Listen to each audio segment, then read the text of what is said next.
Bismillahirrahmanirrahim. Assalamualaikum warahmatullahi wabarakatuh.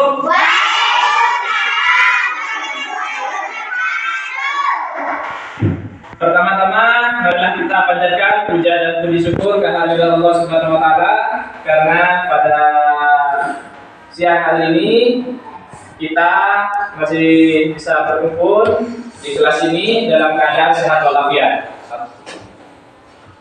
Salam serta salam semoga tetap tercurah limpahkan pada junjungan kita Nabi besar Muhammad SAW. Mudah-mudahan kita tetap mendapat syafaatnya di hari kiamat nanti. Apa kabar anak-anak?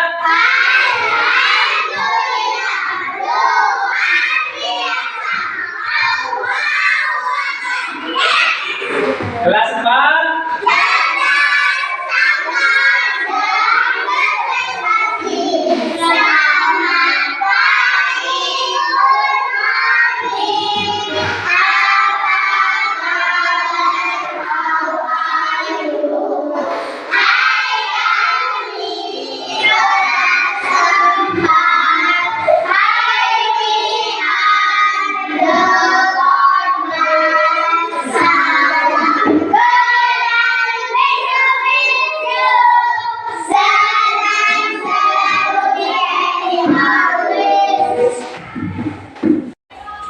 Baik anak-anak, kalian masih ingat nggak peraturan kelas kita?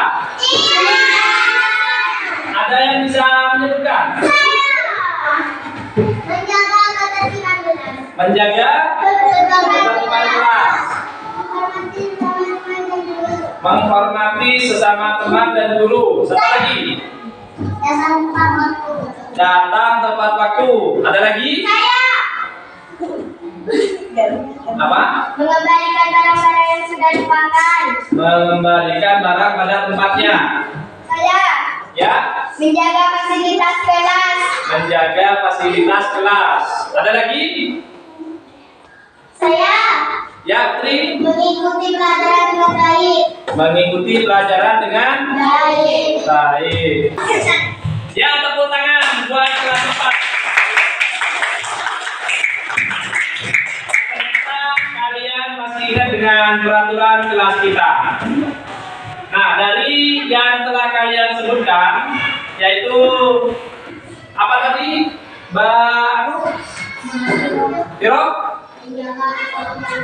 Menjaga ketertiban kelas. Nilai yang dapat atau tujuan dari itu apa? Menjaga ketertiban. Itu biar gimana?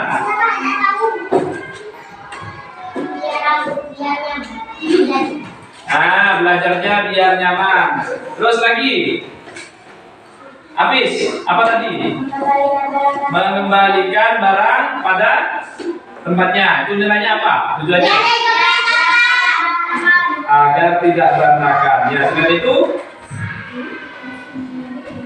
bertanggung jawab. Terus apa lagi? Tulis. Menjaga fasilitas kelas. Menjaga fasilitas. Tujuannya apa?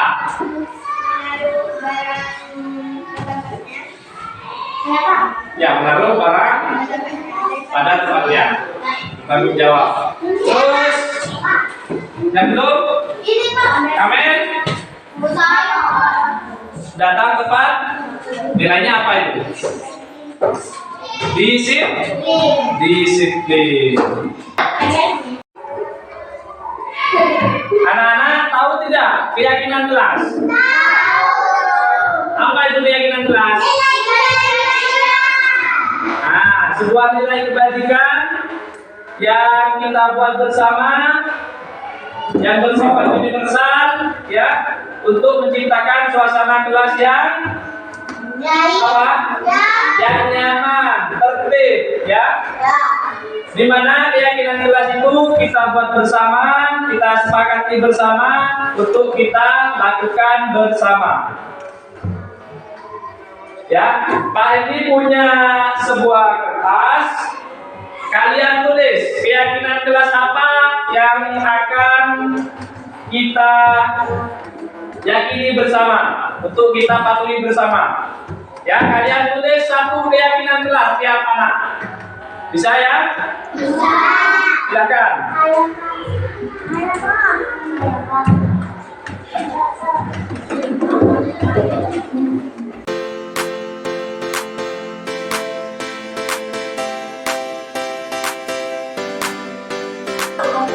Pakai sudah.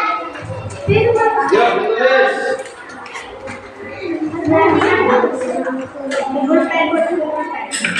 Jadi tengah apa deh? Tengah. Satu saja. Nanti kita gabungkan. Tidak boleh sama dengan temannya. Di level. Masuk. Yang level. Yang sudah. Kita masuk level.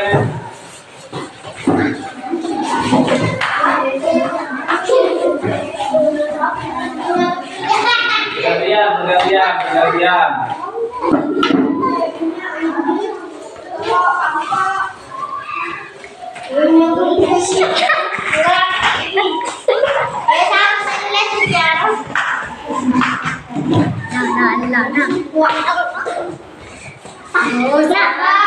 Yuk, sudah semua?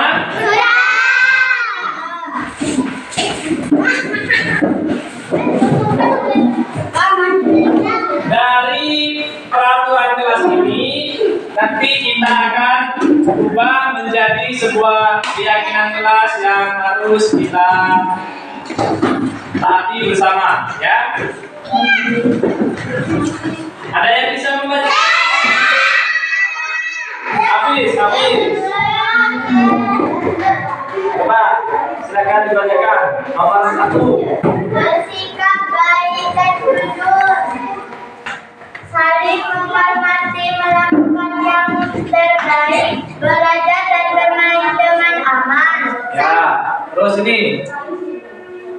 Menghormati Pak Guru dan Ya, terus.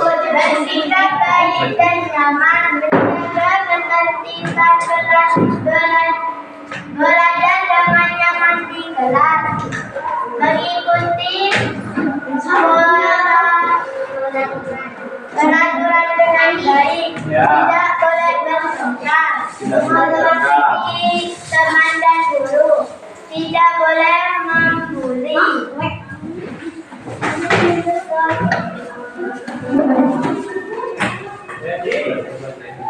Tidak boleh membuli, meletakkan barang-barang pada tempatnya, bersikap baik dan jujur, datang tepat waktu, saling menghormati, keyakinan kelas, mengikuti perintah guru. Ya, silakan duduk. Terima kasih, coba tulis. Doa. Di peraturan kelas tadi saya sudah menuliskan yaitu keyakinan kelas yang harus disepakati yang telah kalian tulis bersama, yaitu menghormati guru dan teman. Kalian setuju tidak? Setuju. Setuju. Yang kedua, bersikap baik dan jujur. Setuju tidak? Setuju.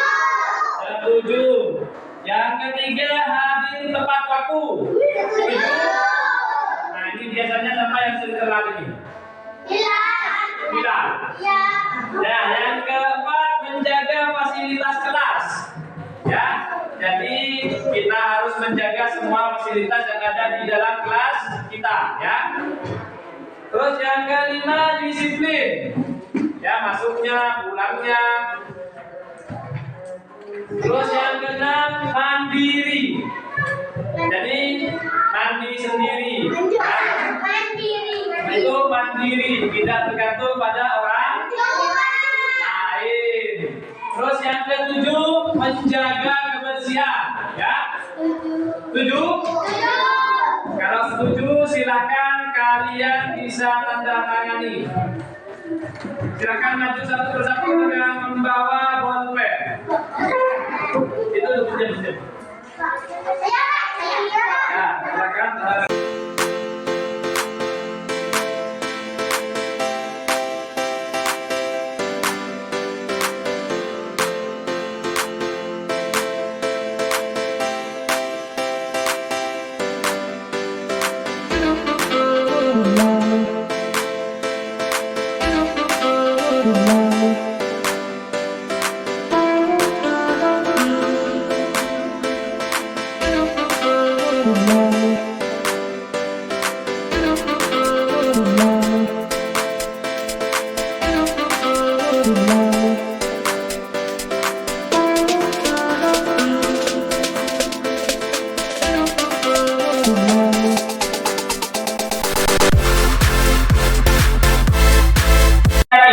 telah kalian sepakati bersama itu ya diharapkan akan menjadi budaya bagi kelas kita ya, yang nantinya akan menciptakan suasana belajar kalian yang aman dan nyaman ya.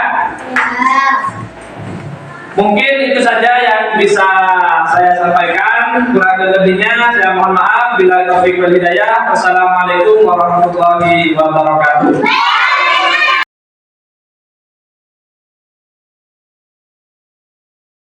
Bismillahirrahmanirrahim. Alhamdulillahirabbil alamin. Assalatu wassalamu ala asrofil anbiya'i wal mursalin wa ala alihi wa sahbihi ajma'in. Amma ba'du.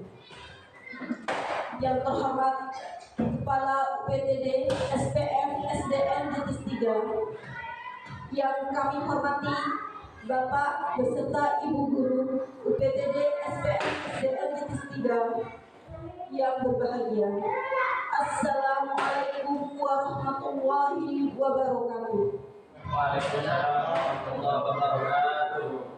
Syukur kehadiran Allah Subhanahu wa Ta'ala karena berkat limpahan rahmat dan hidayahnya kita semua dapat mengikuti diseminasi budaya positif yang akan disampaikan oleh rekan kita Bapak Muhammad Hendi selaku calon guru penggerak angkatan 9 tahun 2023.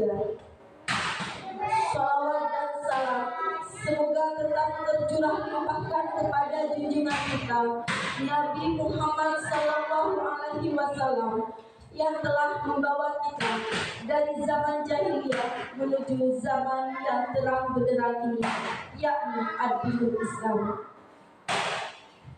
Bapak Ibu yang berbahagia, marilah kita buka acara diseminasi budaya positif ini dengan bacaan basmalah. Bismillahirrahmanirrahim. Selanjutnya, sambutan dari Kepala UPTD SPM SDN Jetis 3 yang terhormat Ibu Eka Permati SPD MPD, disilakan.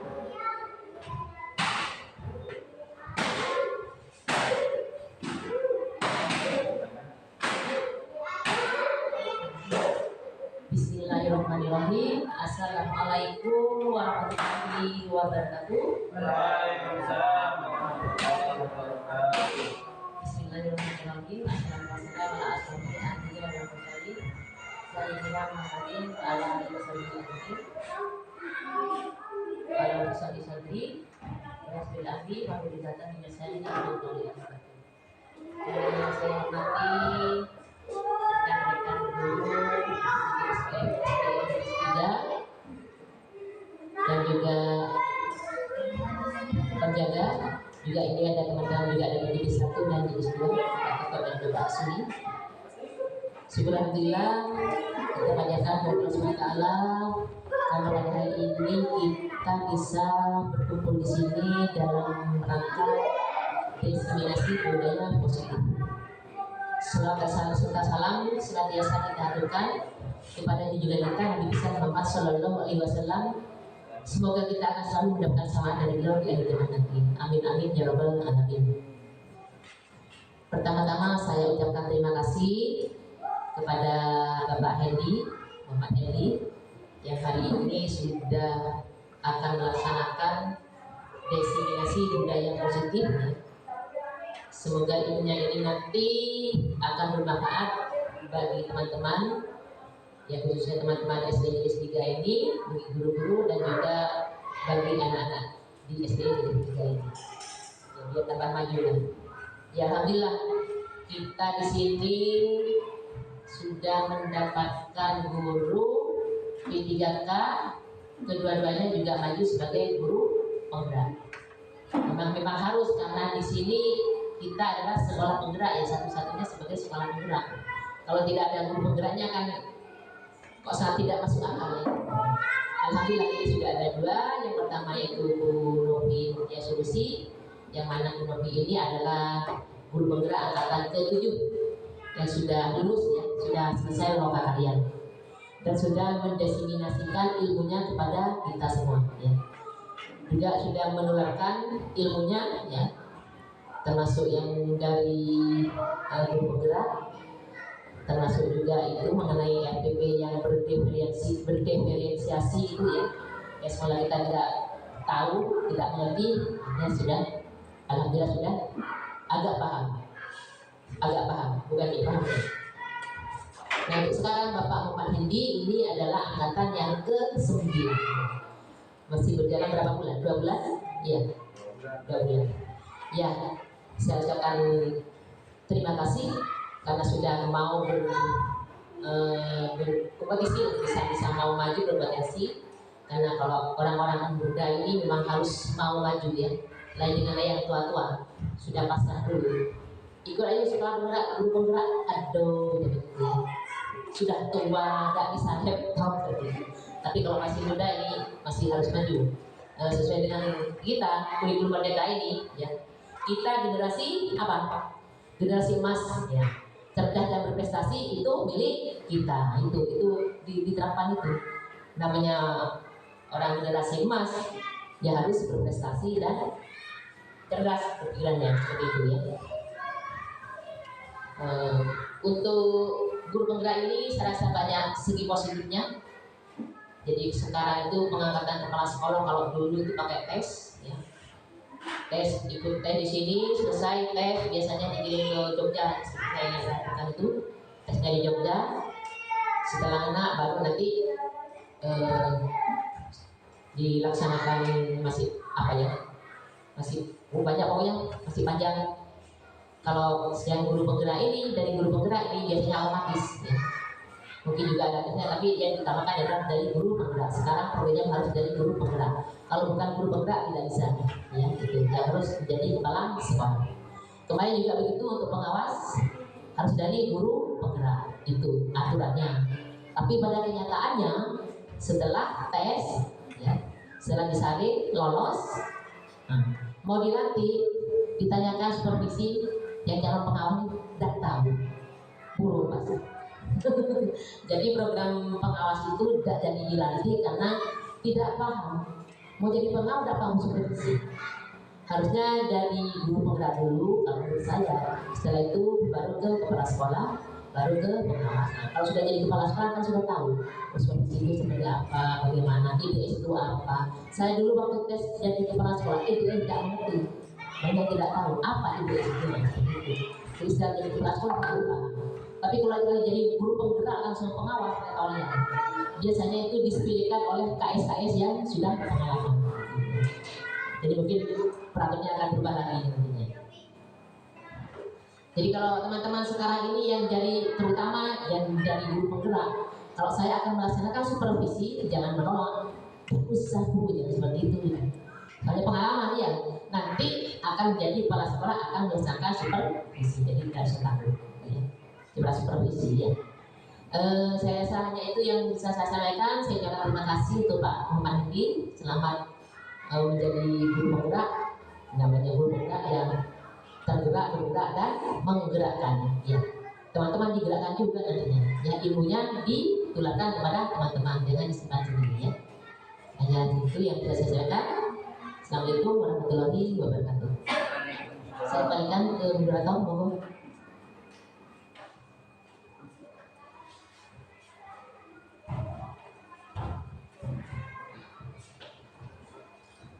Tibalah acara inti kita, yaitu diseminasi budaya positif yang akan disampaikan oleh rekan CDB kita Angkatan 9 yang terhormat Bapak Muhammad Hindi SPD. Disilakan.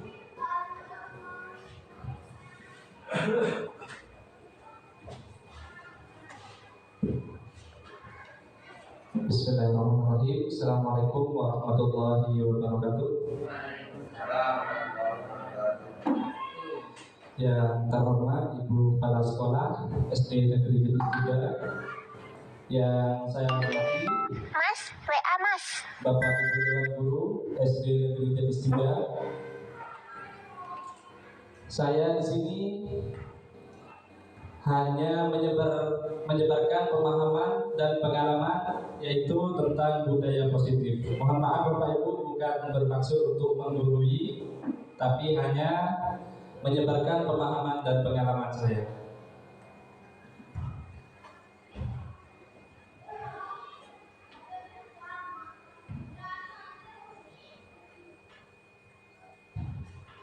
Baik Bapak Ibu, ada yang sudah mengetahui apa diseminasi itu?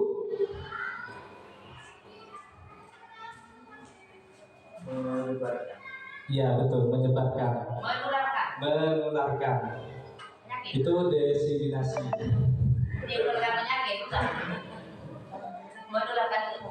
Tujuan pendidikan.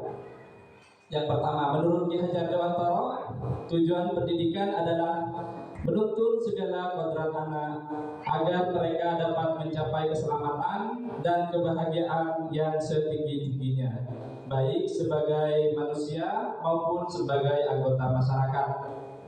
Pendidik hanya dapat menuntun tubuh atau hidupnya kodrat anak agar dapat memperbaiki lakunya. Jadi kita sebagai pendidik hanya bisa menuntun anak. Itu ya Bapak Ibu Guru. Iya nih. Budaya positif.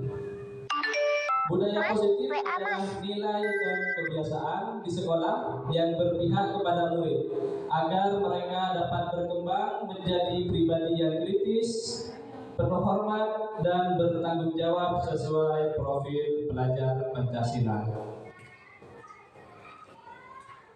Budaya positif yang telah kita lakukan di sekolah ini ternyata sudah banyak yang kita lakukan. Contohnya yaitu menyambut siswa di pagi hari, terus melakukan ini senam, kegiatan 5S, salam, sapa, senyum, sopan dan santun, dan melakukan istighosah bersama setiap hari Jumat dan bersedekah. Itu budaya positif yang telah kita lakukan di sekolah kita. Nah, pada kesempatan kali ini saya akan mengupas yang pertama, perubahan paradigma belajar, yang kedua, disiplin positif, yang ketiga, motivasi perilaku manusia, yang keempat, keyakinan kelas, hukuman dan penghargaan, yang kelima, kebutuhan dasar manusia, yang keenam, posisi kontrol guru, yang ketujuh, restitusi. Mohon untuk bersabar Bapak Ibu ya, karena ini sedikit panjang nantinya. Yang pertama, perubahan paradigma belajar. Pembelajaran dengan paradigma baru dirancang berbeda dengan murid berdasarkan prinsip pembelajaran yang terdiferensiasi, sehingga setiap murid belajar sesuai dengan kebutuhan dari tahap perkembangannya untuk menuju profil pelajar Pancasila. Selanjutnya, dalam membangun budaya positif, sekolah dapat menyediakan lingkungan yang positif, aman, nyaman agar siswa mampu berpikir, bertindak, dan mencipta dengan merdeka, mandiri, dan bertanggung jawab. Disiplin sangat berkaitan dengan kontrol guru terhadap siswa. Bapak Ibu masih ingat tidak dengan profil pelajar Pancasila?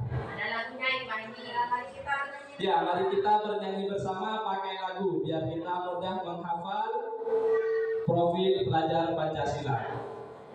Mari bersama-sama ya. 1, 2, 3. Belajar Pancasila, beriman dan bertakwa pada Tuhan Yang Esa dan berakhlak mulia, berkebinekaan global, gotong royong mandiri, kreatif dan bernalar kritis. Satu kali lagi.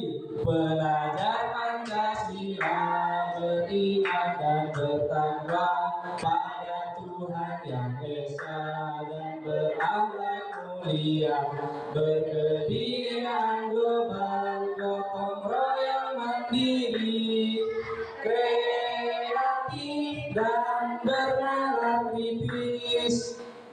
Ya, itulah biar kita mudah mengingat profil pelajar Pancasila. Selanjutnya, ketika kita mendengar kata disiplin, apa yang terbayang di benak kita? Apa yang terlintas di pikiran kita? Kebanyakan orang akan menghubungkan kata disiplin dengan tata tertib, teratur, dan kepatuhan pada peraturan.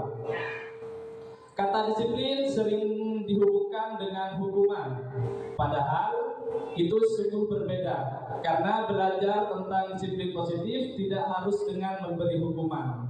Justru itu adalah salah satu alternatif terakhir, dan kalau perlu tidak digunakan lagi. Di dalam budaya kita, makna kata disiplin dimaknai menjadi sesuatu yang dilakukan orang pada orang lain untuk mendapatkan kepatuhan. Kita cenderung menghubungkan kata disiplin dengan ketidaknyamanan. Nah, saya di sini butuh 2 orang guru untuk bermain game cobalah buka. Bapak Ibu, ada yang bersedia? 2 orang. Adi. Ayo Pak Leo mungkin. Ayo Adi. Di sini Pak sama Bapak Adi. Nah, ini sama-sama gempa ini. Apa ini? Berkalok. Kekit Pak. Nah, Pak Leo berperan sebagai A ya. Pak Adi sebagai B. Tugasnya A menggepalkan tangan. Tangannya Pak Leo digepal. Nah. Dan Pak Leo menyimpan sesuatu yang sangat berharga di dalam tangan ini. Dan Pak Leo perlu menjaga benda tersebut sekuat tenaga karena begitu pentingnya untuk kehidupan Pak Leo. Sedangkan Pak Adi tugasnya yaitu mencoba dengan segala cara untuk membuka kepalan tangan Pak Leo. Nah, caranya bisa membujuk, menghardik, mengintimidasi, bahkan menggelitik, menggoda, menawari Anda uang agar Pak Leo bersedia membuka tangannya. Silakan. Silakan berusaha. Menggelinding saya kehilangan. Jadi kasih uang aja.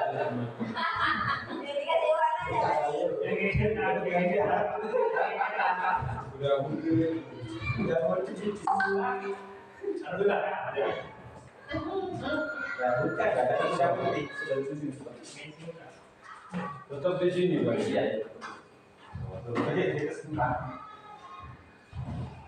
Ya, ada di jalan ini. Nah, apakah Pak Leo membuka kepalan tangan Anda? Membuka tadi tidak? Tidak tertutup masih. Oh, masih tertutup. Berarti Bapak Leo tidak terpengaruh dengan bujukannya Bapak Adi. Dalam kegiatan ini sesungguhnya siapa yang memegang kendali atau kontrol untuk membuka atau menutup kepalan tangan? Pak Leo ya? Baik. Yang memegang kendali untuk pertanyaan pertama itu jawabannya bervariasi. Tadi Pak Leo tidak membuka tangannya. Untuk pertanyaan yang kedua, siapakah yang sesungguhnya memegang kontrol untuk menutup atau membuka kepalan tangan? Jawabannya tentu kita sendiri. Jadi Pak Leo yang mengontrol dirinya sendiri, bukan Pak Adi. Itu ya Pak ya. Terima kasih Pak. Silakan kembali ke tempat. Oh,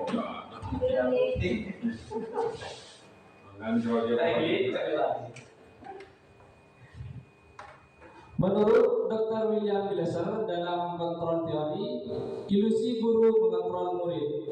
Pada dasarnya kita tidak dapat memaksa murid untuk berbuat sesuatu jikalau murid tersebut memilih untuk tidak melakukannya, walaupun tampaknya guru sedang mengontrol perilaku murid.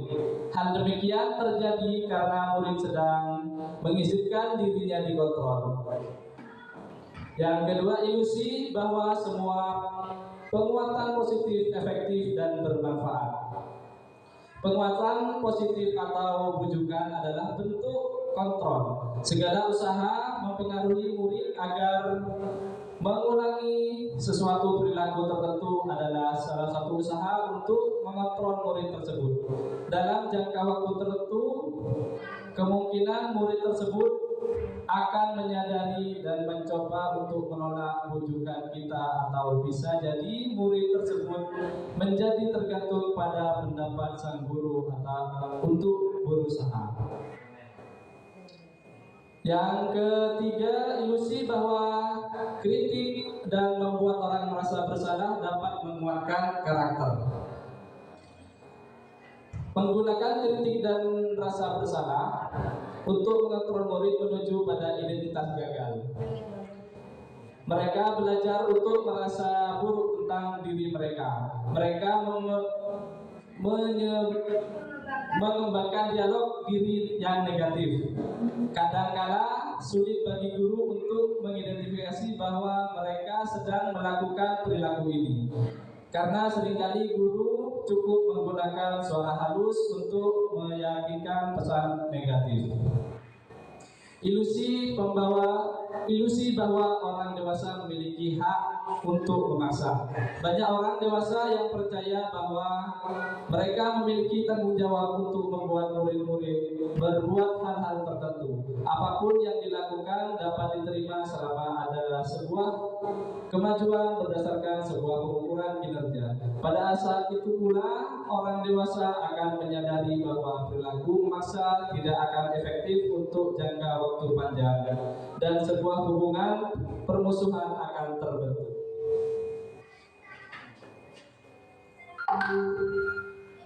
Disiplin positif berasal dari bahasa Latin, yaitu disiplina, yang artinya adalah belajar. Disiplin diri membuat orang menggali potensinya menuju sebuah tujuan apa yang dihargai. Namun, dalam budaya kita, makna disiplin telah berubah menjadi sesuatu yang dilakukan seseorang pada orang lain untuk mendapatkan kebutuhan. Kecenderungan umum adalah menghubungkan kata disiplin dengan ketidaknyamanan, bukan dengan apa yang kita hargai atau pencapaian suatu tujuan mulia. Jadi kata disiplin itu artinya belajar untuk menghargai diri kita sendiri. Disiplin positif adalah kemampuan memerintah diri dalam mengontrol dan menguasai diri untuk memilih tindakan yang mengacu pada nilai-nilai yang kita hargai dengan penuh tanggung jawab dan tanpa perintah orang lain. Nilai-nilai yang kita hargai adalah nilai kebajikan. Sifat positif manusia yang merupakan tujuan mulia yang ingin dicapai setiap individu, yaitu nilai-nilai pada profil pelajar Pancasila. Berarti bisa diartikan kalau itu adalah kesadaran diri. Ya, betul. Disiplin itu kesadaran diri. Ya, bisa mencapai kenyamanan. Ya, betul.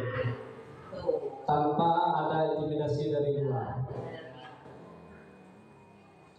Tujuan disiplin positif adalah menanamkan motivasi pada murid kita, yaitu untuk menjadi orang yang mereka inginkan dan menghargai diri sendiri dengan nilai yang mereka percaya. Nah, ini ada 3 motivasi perilaku manusia, yaitu yang menurut Dian Godson dalam bukunya Structuring School Discipline menyatakan ada 3 motivasi perilaku manusia. Yang pertama, untuk menghindari ketidaknyamanan atau hukuman. Ini adalah tingkat terendah dari motivasi perilaku manusia. Biasanya orang yang memotivasi perilakunya untuk menghindari hukuman atau ketidaknyamanan akan bertanya, apa yang akan terjadi apabila saya tidak melakukannya. Sebenarnya mereka sedang menghindari permasalahan yang mungkin muncul dan berpengaruh pada mereka secara fisik, psikologis maupun tidak terpenuhinya kebutuhan mereka. Bila mereka tidak melakukan tindakan tersebut, motivasi ini bersifat eksternal. Jadi motivasi ini tumbuhnya dari luar karena untuk menghindari hukuman.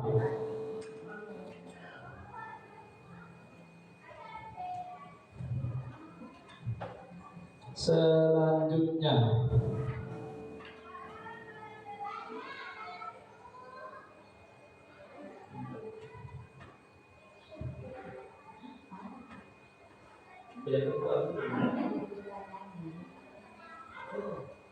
yang kedua, untuk mendapatkan imbalan atau penghargaan dari orang lain.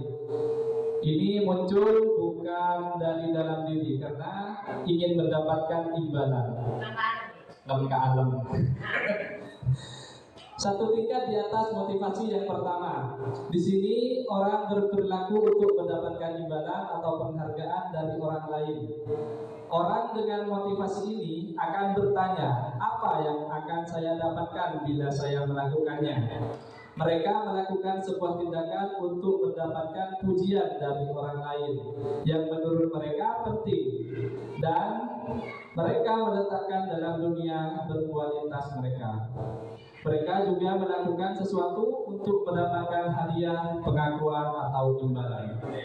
Motivasi ini juga bersifat eksternal. Dan yang ketiga, untuk menjadi orang yang mereka inginkan dan menghargai diri sendiri dengan nilai-nilai yang mereka percaya. Dengan motivasi ini akan bertanya, akan menjadi orang seperti apa apabila saya melakukannya. Mereka melakukan sesuatu karena nilai yang mereka yakini dan hargai, dan mereka melakukannya karena mereka ingin menjadi orang yang melakukan nilai-nilai yang mereka yakini tersebut. Ini adalah motivasi yang membuat seseorang memiliki disiplin positif karena motivasi berperilakunya bersifat internal bukan eksternal. Jadi untuk yang menjadi orang yang memiliki nilai disiplin ini tumbuhnya dari dalam dirinya bukan karena untuk mendapatkan imbalan, bahkan untuk menghindari hukuman.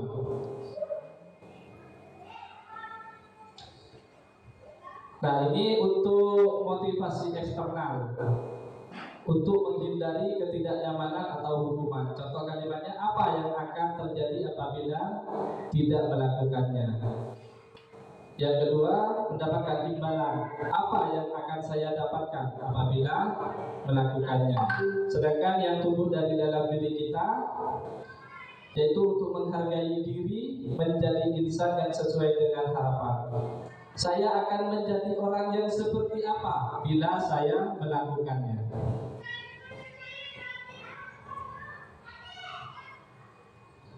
Nah, ini merdeka menurut Ki Hajar Dewantoro. Menurut Ki Hajar Dewantoro, merdeka itu artinya tidak terlepas dari perintah, akan tetapi juga cakap memerintah dirinya sendiri. Itu merdeka. Jadi tidak hanya cakap memerintah orang lain, tapi juga memerintah dirinya sendiri. Bukan bebas itu merdeka. Nah, bebas. Merdeka. Merdeka artinya kita bebas, tidak mendapat tekanan dari siapapun. Ya, itu merdeka. Merdeka. Pas jalan 20 di 20 tahun di Indonesia merdeka. Lagi Indonesia dari 20. Terus yang keempat, keyakinan kelas, hukuman dan penghargaan. Mengapa keyakinan kelas? Mengapa tidak peraturan kelas saja? Jawablah pertanyaan berikut. Mengapa kita memiliki peraturan tentang penggunaan helm pada saat mengendarai kendaraan roda 2 atau motor? Ada yang bisa menjawab, Bapak Ibu? Ya. Kalau saya sih tidak berbicara tentang peraturan kalau memakai helm itu, tapi kesadaran. Mengapa? Saya sadar kalau saya memakai helm itu demi keamanan diri saya sendiri, bukan karena ada polisi, tidak. Jadi kalau saya berkendara, meskipun itu dekat, saya pakai helm untuk menyelamatkan kepala saya. Takut terjadi sesuatu di jalan itu seperti itu. Ya, terima kasih. Berarti bukan hanya ingin mematuhi peraturan dan takut polisi, tapi ini merupakan sebuah keyakinan akan keselamatan diri kita. Terus yang kedua, mengapa kita memiliki peraturan tentang penggunaan masker dan mencuci tangan setiap saat? Ada yang bisa menjawab, Bapak Ibu? Arti yang sebenarnya peraturan itu kan dibuat agar kita merasa nyaman dan aman. Jika peraturan itu dilanggar, kita akan mengalami masalah, juga bisa mendapat sanksi kan gitu. Di sini mengapa kita peraturan menggunakan masker dan mencuci tangan setiap saat? Karena kalau kita tidak memakai masker atau mencuci tangan setiap saat, sebetulnya bukan setiap saat, jika itu kotor kan gitu ya, maka kita akan mengalami masalah, misalkan masker kena debu, terus apalagi mencuci tangannya kotor, kalau pegang makanan kan kita tidak boleh itu.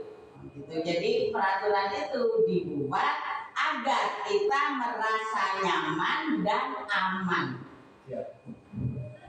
Baik, terima kasih Bu.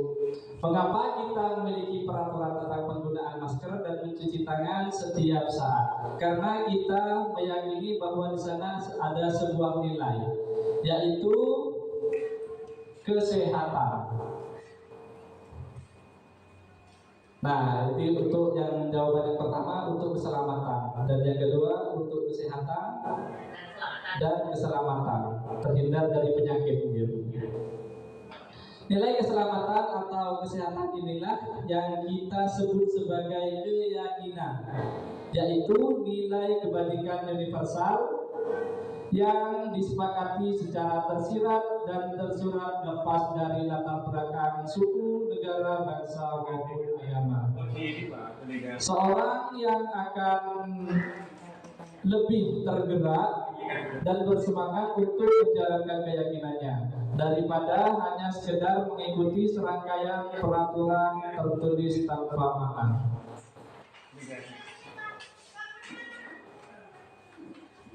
Nah, keyakinan kelas ini kita ada di nomor 2. Yang pertama peraturan kelas, dan yang kedua keyakinan kelas,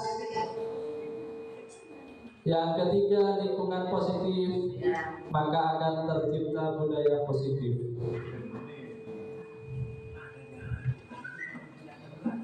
Pembentukan keyakinan kelas atau sekolah.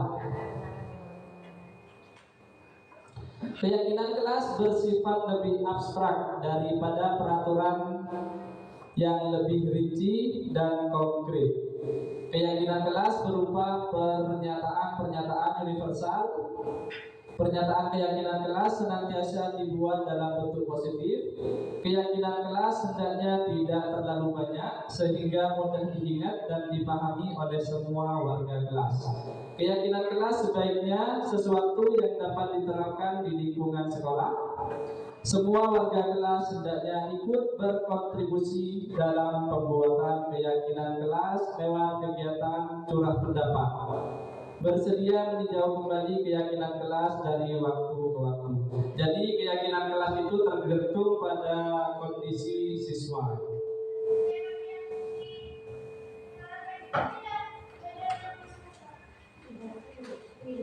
Nah, kemarin keyakinan kelas yang sudah saya buat, ini yang pertama, hadir tepat waktu, bersalaman dengan teman, saling menghormati dan menghargai dan berkolaborasi, berpakaian rapi, mandiri. Ini keyakinan kelas, contoh kalimat negatif. Jangan berlari di kelas atau koridor. Kalimat positifnya, berjalanlah di kelas atau koridor.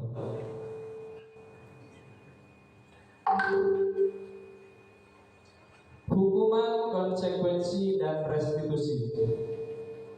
Dalam menjalankan peraturan ataupun keyakinan kelas atau sekolah, bila mana ada suatu pelanggaran, tentunya sesuatu harus terjadi. Untuk itu, kita perlu meninjau ulang tindakan penegakan peraturan atau keyakinan kelas sekolah kita selama ini. Tindakan terhadap suatu pelanggaran pada umumnya berbentuk hukuman atau konsekuensi. Dalam modul ini akan diperkenalkan disiplin positif, yaitu restitusi. Restitusi ini adalah proses menciptakan kondisi bagi murid untuk memperbaiki kesalahan mereka sehingga mereka bisa kembali pada kelompok mereka dengan karakter yang lebih kuat. Menurut dosen tahun 2004, restitusi juga merupakan proses kolaboratif yang mengajarkan murid untuk mencari solusi dari masalah mereka dan membantu murid berpikir tentang orang seperti apa yang mereka inginkan dan bagaimana mereka harus memperlakukan orang lain. Jadi restitusi ini Bapak Ibu mengembalikan masalah kepada murid. Jadi seorang guru tidak memberikan hukuman dan menyelesaikan bersama-sama.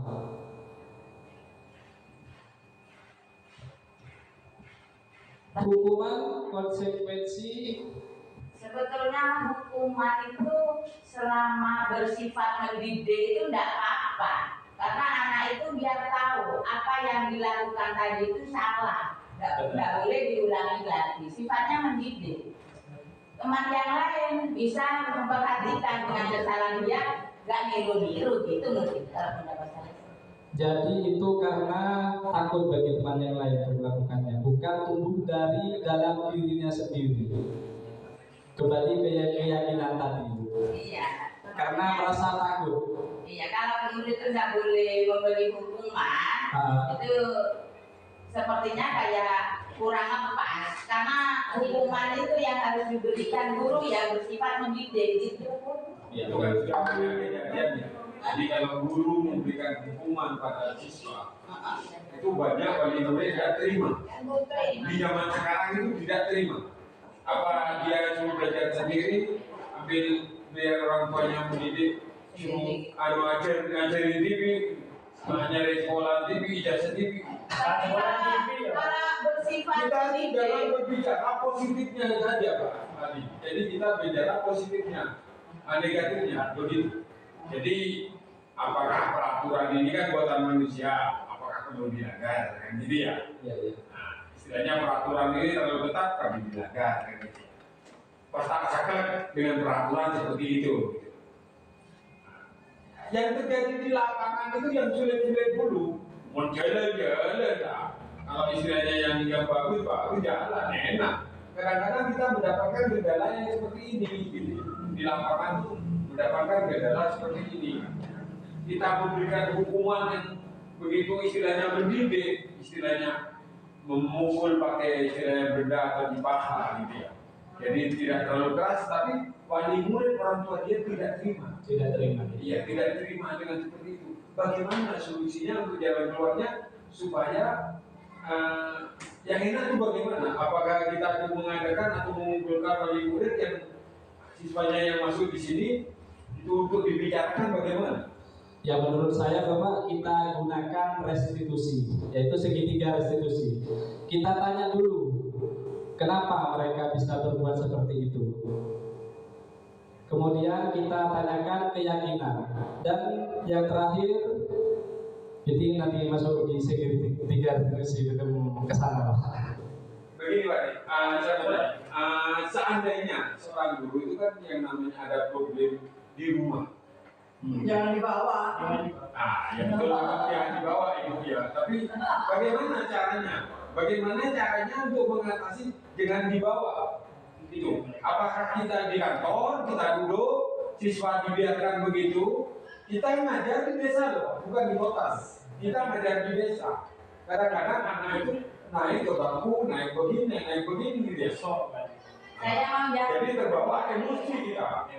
Ya, silakan Yusuf untuk menanggapi. Sebetulnya tugas guru itu bukan cuma mengajar, yang utama itu mendidik. Kalau mendidiknya banyak halangan, guru jangan jangan kalah dengan harus pintar mencari solusi-solusinya. Pengalaman saya pribadi, karena adanya hal-hal kayak gitu ya, awal tahun ajaran baru saya mendatangkan wali murid dengan tujuan biar guru itu tidak disalah-salahkan dalam hal mendidiknya.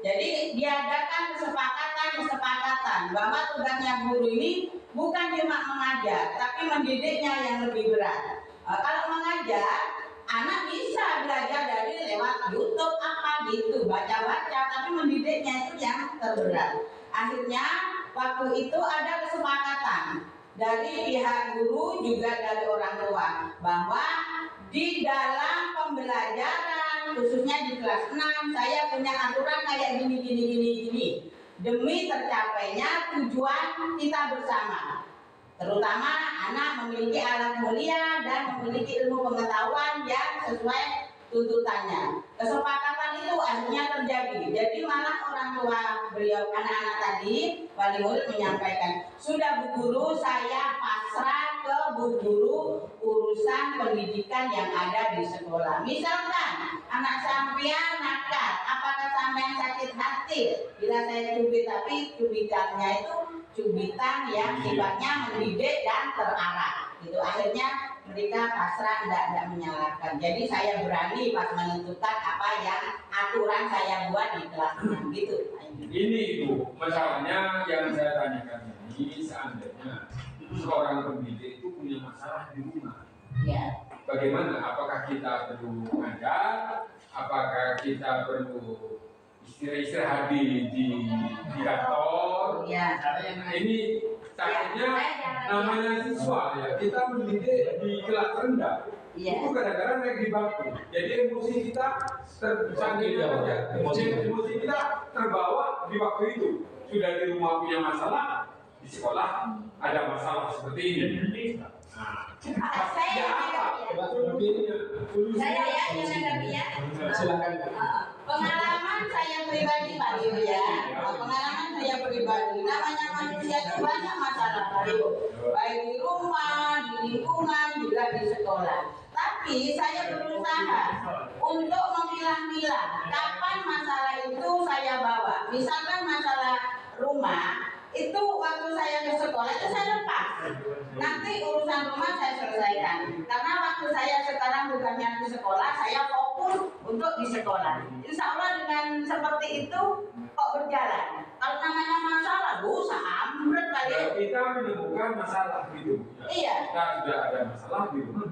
Lepas itu. Lepaskan. Setelah itu ada masalah. Ada masalah maksudnya di mana? Emosi seorang pendidik itu anak naik ke bangku, anak gini atau bertengkar.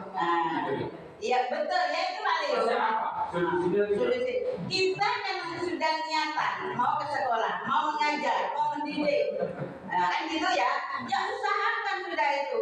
Untuk anak yang seperti itu, ya bisa pendekatan dengan anak tadi, menerangkan bahwa itu peraturan apa yang dilakukan tadi itu salah dan tidak benar, jangan diulangi lagi.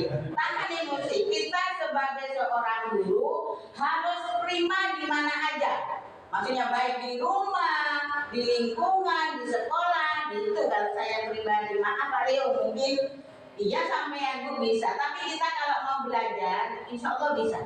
Insya Allah bisa. Niatan yang baik itu pasti dikabulkan oleh Allah. Amin. Pengalaman masa lalu saya yang sangat, mungkin orang lain banyak yang mengakui. Kalau saya Vera sebulan tidak masuk gara-gara gini-gini, tapi insya Allah saya hari ini malam ini kejadian, besok saya bisa dinas dengan seperti biasa. Gitu Pak Leo. Maaf, mungkin ini sekedar masukan, sharing yang baik bisa diambil sama Pak Leo, yang nggak baik silakan abaikan. Gitu. Maaf ya. Oh iya. Baik, terima kasih Bu Sul. Iya. Ya. Jadi intinya Pak Leo, kalau punya masalah di rumah jangan dibawa ke sekolah. Kita fokus pada anak didik kita dan harus berfokus pada tanggung jawab kita di sekolah. Kita lanjut ya Bapak Ibu. Kita bisa menyimpulkan bahwa hukuman bersifat tidak terencana atau tiba-tiba. Jadi secara spontan. Anak atau murid tidak tahu apa yang akan terjadi dan tidak dilibatkan. Yang kedua, hukuman bersifat satu arah dari pihak guru yang memberikan dan murid hanya menerima suatu hukuman tanpa melalui suatu kesepakatan. Yang ketiga, hukuman yang diberikan biasanya berupa fisik maupun psikis. Murid atau anak disakiti oleh suatu perbuatan atau kata-kata. Sementara disiplin dalam bentuk konsekuensi sudah terencana atau sudah disepakati. Yang kedua, sudah dibahas dan disetujui oleh murid dan guru. Umumnya berbentuk konsekuensi dibuat oleh pihak guru atau sekolah dan murid sudah mengetahui sebelumnya konsekuensi yang akan diterima bila ada yang melanggar.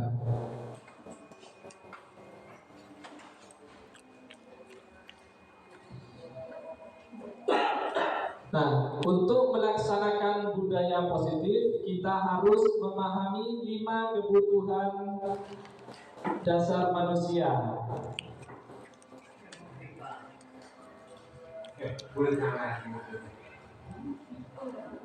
Nah, ini Bapak Ibu kebutuhan dasar manusia. Yang pertama, kebutuhan bertahan hidup. Yang kedua, kasih dan sayang atau rasa diterima. Yang ketiga, kebebasan, kesenangan dan penguasaan. Ini kebutuhan dasar manusia. Yang pertama, bertahan hidup. Kebutuhan bertahan hidup merupakan kebutuhan yang bersifat fisiologis. Untuk bertahan hidup misalnya kesehatan, rumah, dan makanan. Nah, ya. Contoh kasus yang terjadi di sekolah adalah ketika ada anak yang selalu meminta bekal makanan temannya. Diketahui ternyata anak tersebut melakukan karena lapar. Hal tersebut terjadi karena orang tuanya tidak memberikan bekal makanan untuknya. Dengan demikian, kebutuhan dasar yang berusaha dipenuhi oleh anak tersebut adalah bertahan hidup. Jadi kebutuhan bertahan hidup ini berhubungan dengan makanan, tempat tinggal, ya, kesehatan. Yang kedua, kasih dan sayang. Kebutuhan akan kasih sayang dan rasa diterima termasuk dalam kebutuhan psikologis. Pada umumnya, anak-anak yang memiliki kebutuhan dasar kasih sayang dan rasa diterima yang tinggi ingin disukai dan diterima oleh lingkungan dengan baik. Mereka juga akrab dengan kedua orang tuanya. Biasanya mereka akan semangat untuk belajar karena suka pada gurunya. Teman sebaya sangatlah penting bagi mereka.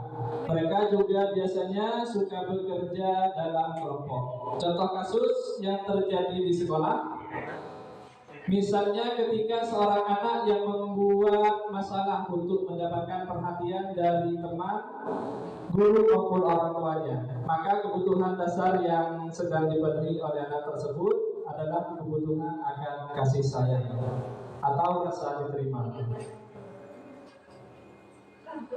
Yang ketiga, kebebasan. Anak dengan kebutuhan kebebasan yang tinggi menginginkan pilihan. Mereka perlu banyak bergerak, menyukai hal-hal yang baru dan menarik dan suka mencoba-coba. Anak akan kebutuhan merasa mampu mengekspresikan diri secara mandiri, tidak tergantung pada orang lain dan tidak mudah terpengaruh oleh orang lain. Contoh kasus yang terjadi di sekolah dasar adalah anak yang selalu diberikan bekal makanan dengan menu yang sama setiap hari oleh ibunya. Di sekolah dia membuat masalah dengan mengambil paksa bekal milik teman-temannya. Hal tersebut dia lakukan karena ingin mencoba makanan temannya yang beraneka ragam. Maka kebutuhan yang berusaha dipenuhi oleh anak tersebut adalah kebutuhan akan kebebasan. Yang keempat, kesenangan. Kebutuhan akan kesenangan adalah kebutuhan untuk mencari kesenangan, bermain dan tertawa. Kebutuhan ini muncul sejak dini, kemudian terus berkembang hingga dewasa. Biasanya anak-anak suka bermain. Saat mereka bermain, mereka secara tidak langsung mempelajari keterampilan hidup yang penting. Anak-anak dengan kebutuhan dasar kesenangan yang tinggi biasanya ingin menikmati apa yang mereka lakukan. Mereka juga bisa berkonsentrasi tinggi saat mengerjakan hal yang disenangi. Mereka suka permainan, mengoleksi barang, suka bergurau, suka melucu, dan juga menggemaskan. Contoh kasus di sekolah yaitu ketika anak yang senang mengganggu temannya, anak-anak tersebut merasa jika ekspresi temannya saat itu kesal terlihat lucu, maka yang sedang berusaha dipenuhi adalah kebutuhan kasih sayang. Jadi kalau anak-anak itu ada yang suka mengganggu, itu anak yang berusaha memenuhi kebutuhan kesenangan. Pada kali. Itu Pak Rio. Makan pesanan kado Pak Rio. Selanjutnya yaitu penguasaan. Penguasaan merupakan kebutuhan pengakuan atas kemampuan yang berhubungan dengan kekuatan untuk mencapai sesuatu, menjadi kompeten, menjadi terampil, diakui atas prestasi dan keterampilan yang dimiliki, dapat membuat pencapaian dihormati, didengarkan, meninggalkan pengaruh dan memiliki rasa harga diri. Anak yang memiliki kebutuhan dasar akan penguasaan biasanya selalu ingin menjadi pemimpin. Mereka juga suka mengamati sebelum mencoba hal baru dan merasa kecewa bila melakukan kesalahan. Mereka juga biasanya rapi dan sistematik dan selalu ingin mencapai yang terbaik. Contoh kasusnya, apabila ada anak yang merasa hebat setelah mengganggu temannya karena temannya menjadi takut dan menuruti keinginannya, maka anak tersebut sedang berusaha memenuhi kebutuhan dasar akan kekuasaan. Nah, ini ada contoh kasus Bapak Ibu. Rahmat, seorang anak kelas 4, begitu tiba di rumah sepulang dari sekolah menangis dan mengadu pada ibunya bahwa dia dibenci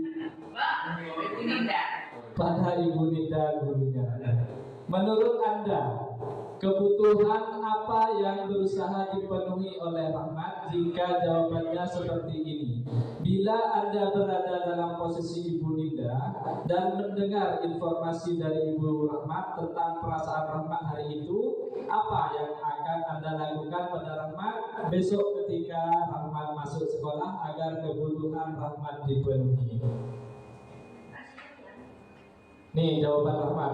Ibu guru bilang aku tidak boleh bersenandung sewaktu mengerjakan tugas.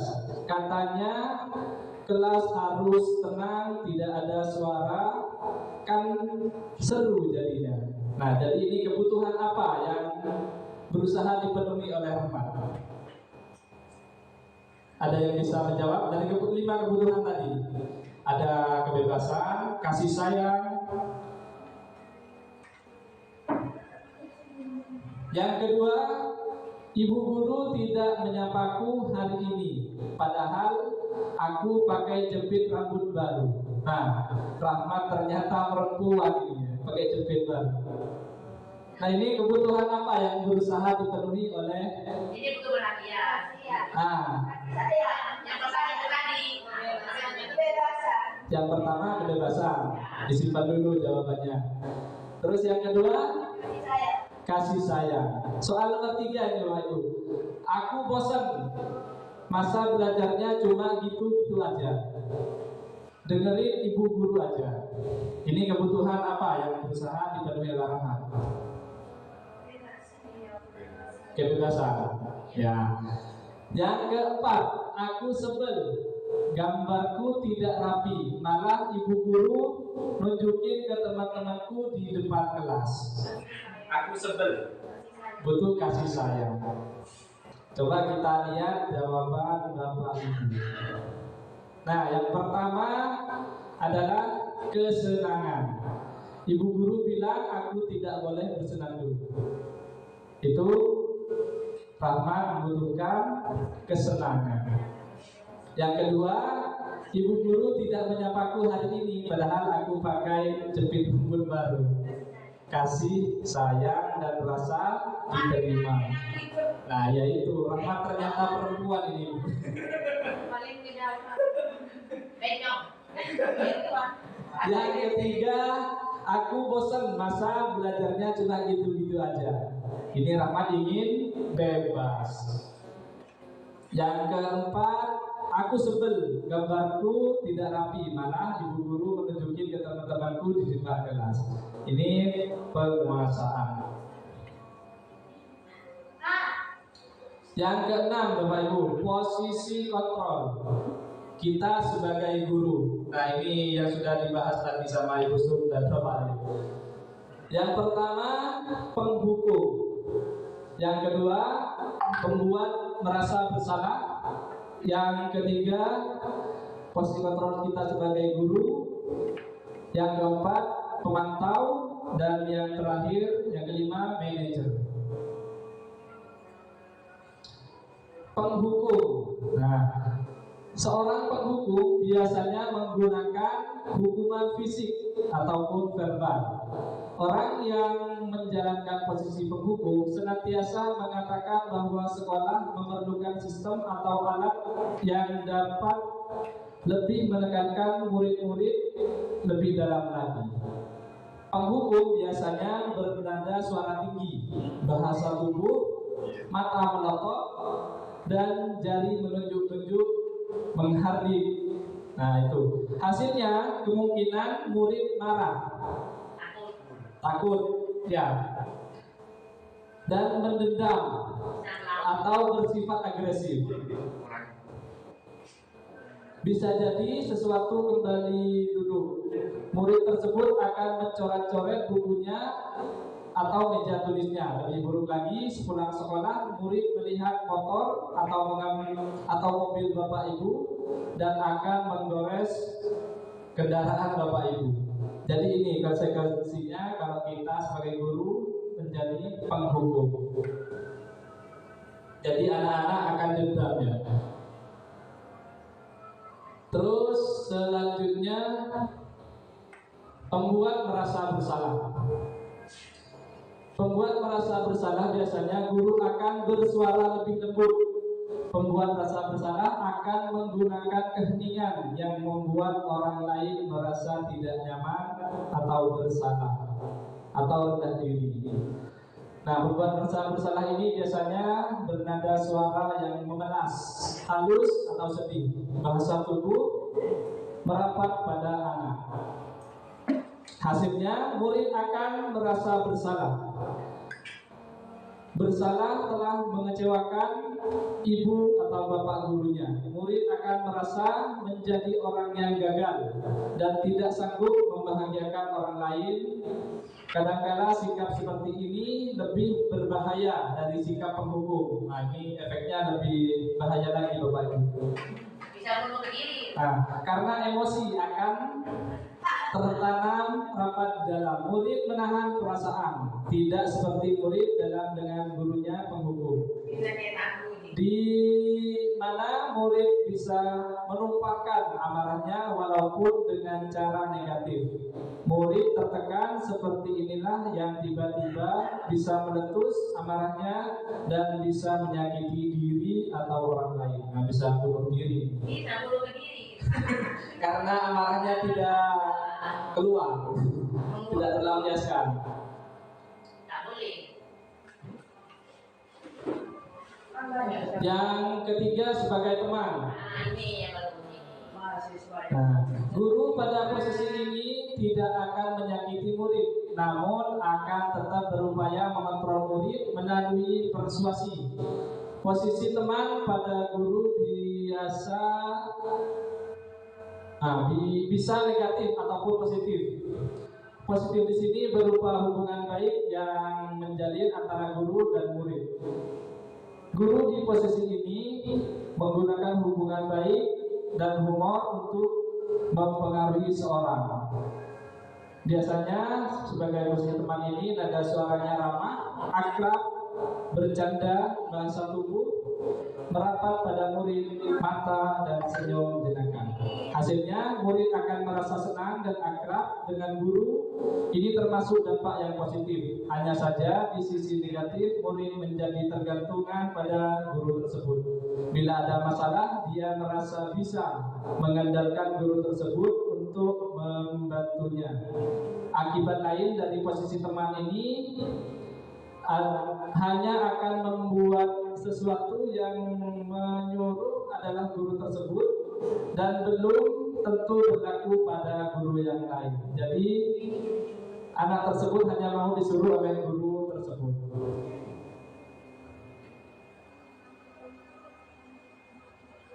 Yang kelima adalah pemantau. Memantau berarti mengawasi.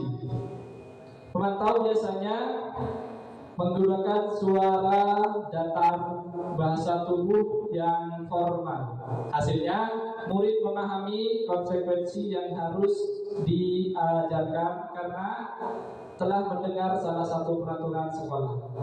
Guru tidak menunjukkan suatu emosi yang mendalam.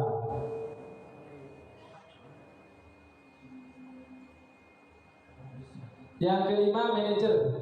Posisi manajer ini di mana guru tersebut bersama dengan murid mempersilahkan murid mempertanggungjawabkan perilakunya, mendukung murid agar dapat menemukan solusi. Tugas seorang manajer bukan untuk mengatur perilaku seseorang, kita membimbing murid untuk mengatur dirinya sendiri. Ini Bapak Ibu yang sangat disarankan adalah kita sebagai manajer. Biasanya nada suaranya halus, tulus, bahasa tubuh tidak kaku, mendekati ke murid. Nah, jadi yang paling disarankan kita bukan menghukum, bukan sebagai teman atau memantau, melainkan sebagai manajer, yaitu menemukan solusi dari masalah murid.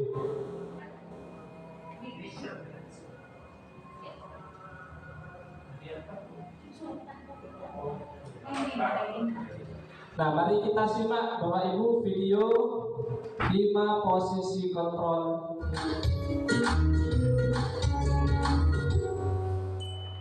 Salam bahagia Ibu dan Bapak guru hebat. Dalam penerapan disiplin positif restitusi, salah satu program yang dikembangkan adalah 5 posisi kontrol. 5 posisi kontrol dalam restitusi adalah proses perjalanan seorang pendidik agar dapat mengenali dirinya. Pada video kali ini, kita akan membahas tentang 5 posisi kontrol yang dikembangkan oleh Diane Gosel dan contoh penerapannya.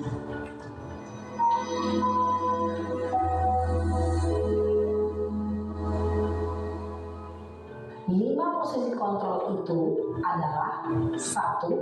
Posisi penghukum, 2. Posisi pembuat merasa bersalah. 3. Posisi teman.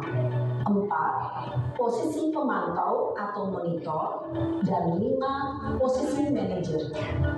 Untuk lebih memahami kelima posisi tersebut, mari kita saksikan kasus Naren yang terlambat hadir 20 menit di sekolah dan melihat bagaimana kelima posisi kontrol dalam menghadapi masalah tersebut.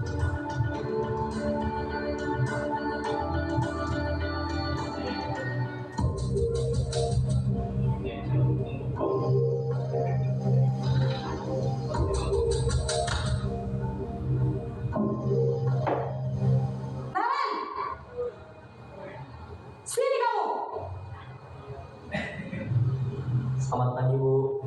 Selalu terlambat. Kamu deh, pasti terlambat. Maaf, Bu. Saya... Apa? Apa coba? Alasan kamu apa lagi? Kapan sih kamu tidak terlambat?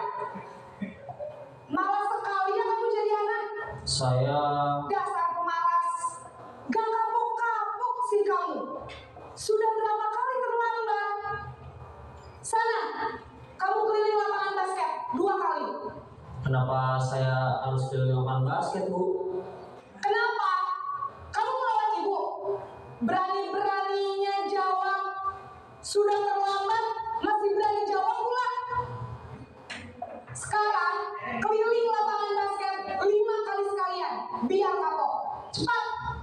Pergi sana ke lapangan basket. Posisi penghukum biasanya berbicara dengan nada tinggi, menghardik, menunjuk-nunjuk, menyakiti, dan menyindir. Hukuman bisa berupa fisik maupun psikis. Ibu dan bapak guru hebat. Dampak yang terjadi pada murid ketika guru berada pada posisi penghukum adalah murid cenderung akan memberontak, bahkan menyimpan dendam.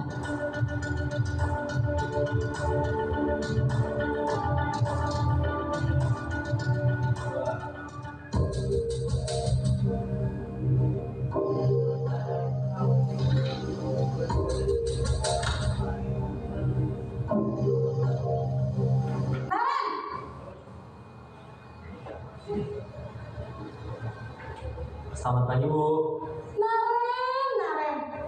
Kamu kenapa terlambat lagi, nak? Ya Tuhan, Naren. Kamu senang ya bikin ibu susah ya? Kalau kamu terlambat lagi, nanti ibu yang ditegur bapak kepala sekolah, nak. Disangka ibu tidak bisa membina kamu. Duh, gimana ini? Maaf, Bu.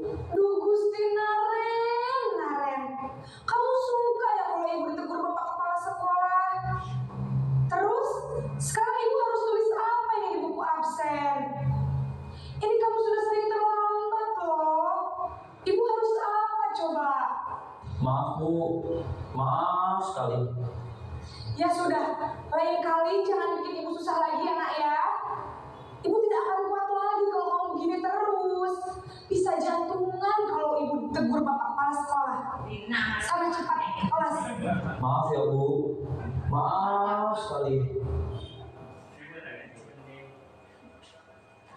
Posisi pembuat rasa bersalah berbicara dengan nada tenang, cenderung lembut, namun kata-kata yang diutarakan membuat murid rasa menjadi orang yang gagal, memandang buruk dirinya sendiri, merasa tidak berharga, dan tidak sanggup membahagiakan orang lain.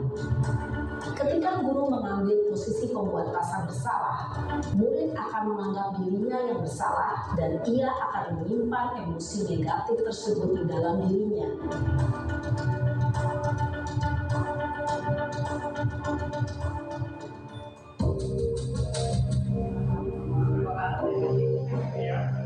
Iya kan, pada yang ditanya dulu masalahnya.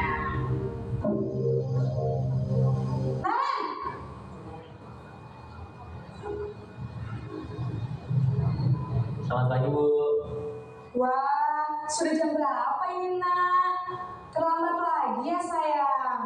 Iya, Bu. Habis ibu saya lupa membangunkan saya, Bu. Kamu malah menyalahkan ibu kamu.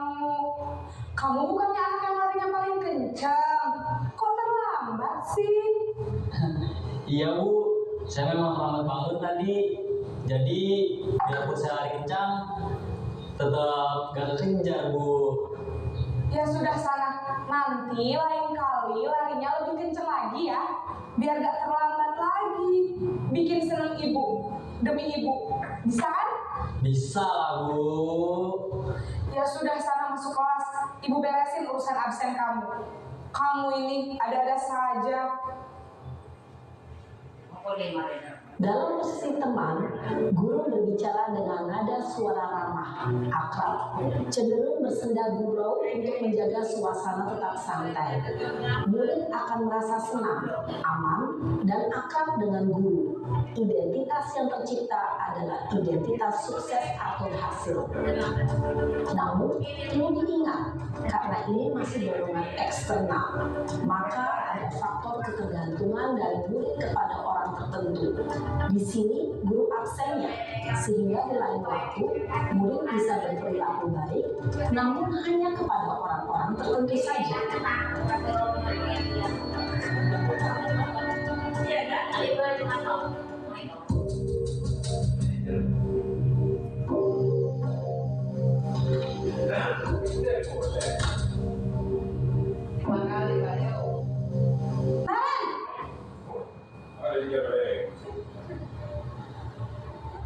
Selamat pagi Bu. Naren, apa peraturan sekolah kita tentang jam berapa kita harus masuk sekolah, nak? Kita harus di sekolah jam 7 Bu. Iya betul, sekarang sudah jam 7.20. Naren sudah tahu konsekuensinya jika terlambat hadir. Paham Bu, saya harus tinggal kelas pas jam istirahat selama 20 menit. Iya benar, konsekuensinya demikian. Jadi nanti jam 9.30 pas istirahat, kamu harus tinggal di kelas, kerjakan tugas tambahan untuk ketertinggalan kamu, ya? Baik Bu. Posisi pemantau mengandalkan penghitungan atau data untuk mengontrol murid. Guru mengarahkan murid berdasarkan peraturan dan konsekuensi. Seorang pemantau menunjukkan bahasa tubuh dan ekspresi wajah yang datar dan cenderung formal.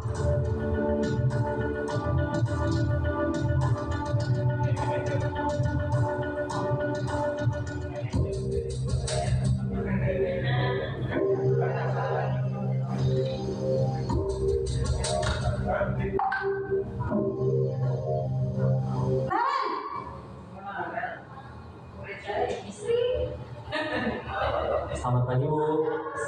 Selamat pagi Naren. Maaf Bu, saya terlambat. Iya, sekolah masuknya jam 7, sekarang sudah jam 7.20.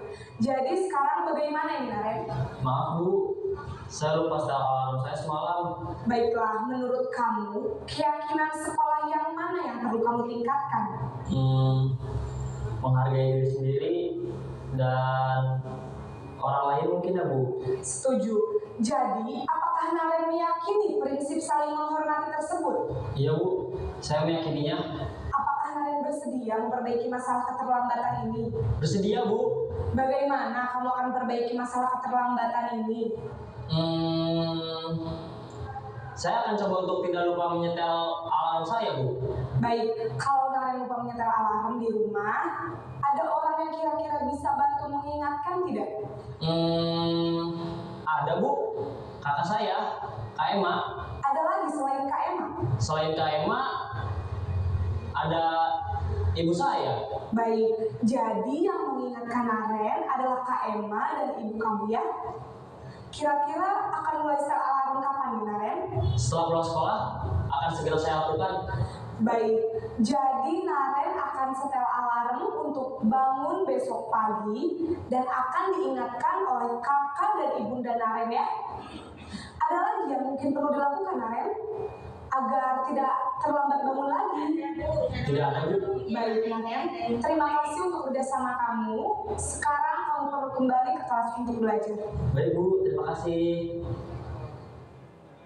Posisi manajer adalah posisi kontrol yang disarankan untuk membimbing murid memiliki sikap disiplin yang positif, yaitu murid yang mandiri, bertanggung jawab, dan dapat memecahkan masalah.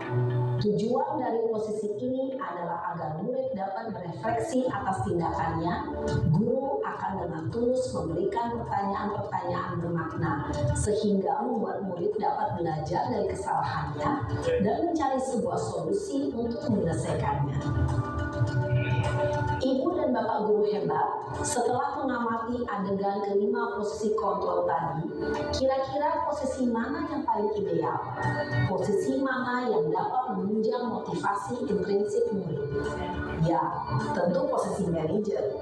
Posisi ini memang posisi ideal yang ingin dituju setiap pendidik. Pada posisi inilah, guru dapat menerapkan disiplin positif yang berpihak pada murid, yang memerdekakan murid.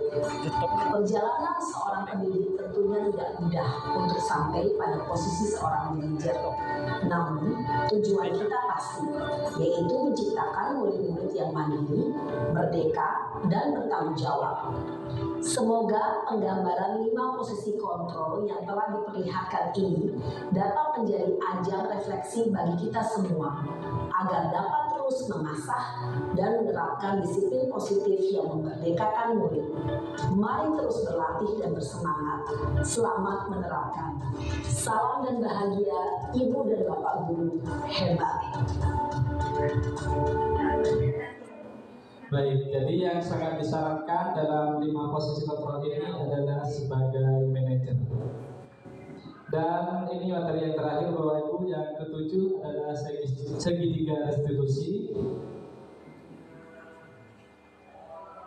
di mana segitiga restitusi ini yang pertama adalah menstabilkan identitas. Contoh kalimatnya yaitu setiap orang pasti pernah melakukan kesalahan. Kamu bukan satu-satunya yang pernah melakukan ini. Yang kedua, validasi tindakan yang salah. Contoh kalimatnya, kamu tentu punya alasan mengapa melakukan itu. Yang kedua, adakah cara yang lebih efektif untuk mendapatkan apa yang kamu butuhkan? Dan yang ketiga, menanyakan keyakinan. Contoh kalimatnya, keyakinan kelas apa yang telah kita sepakati? Yang kedua, kamu ingin menjadi orang yang seperti apa? Itu contoh kalimatnya Bapak Ibu.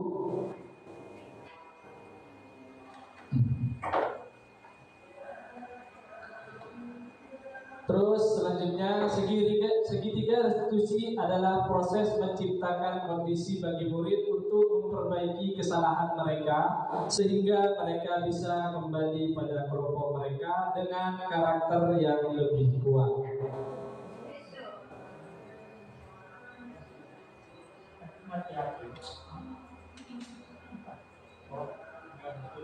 Nah, ini Bapak Ibu ada sebuah video restitusi, segitiga restitusi yang telah saya lakukan bersama murid kelas 4 kemarin.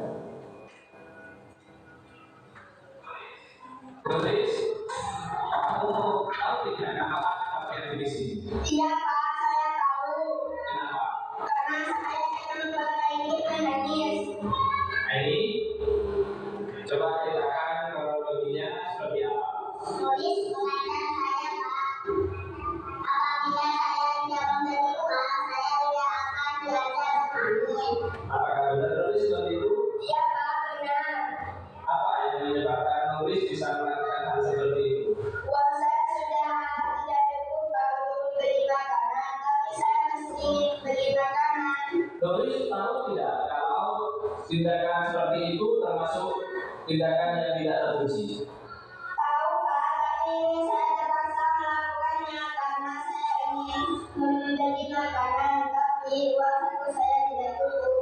Sekarang coba nulis pikir, apakah tindakan nulis sudah sesuai dengan keyakinan kelas kita?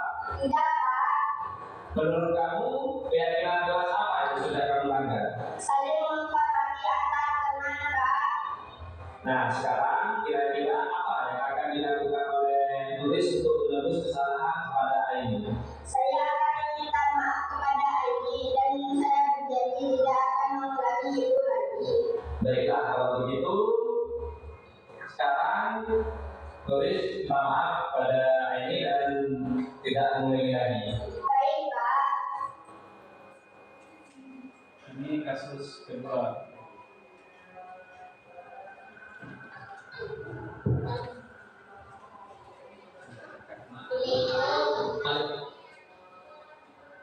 Kasus kedua. Kami nangis di dalam sana.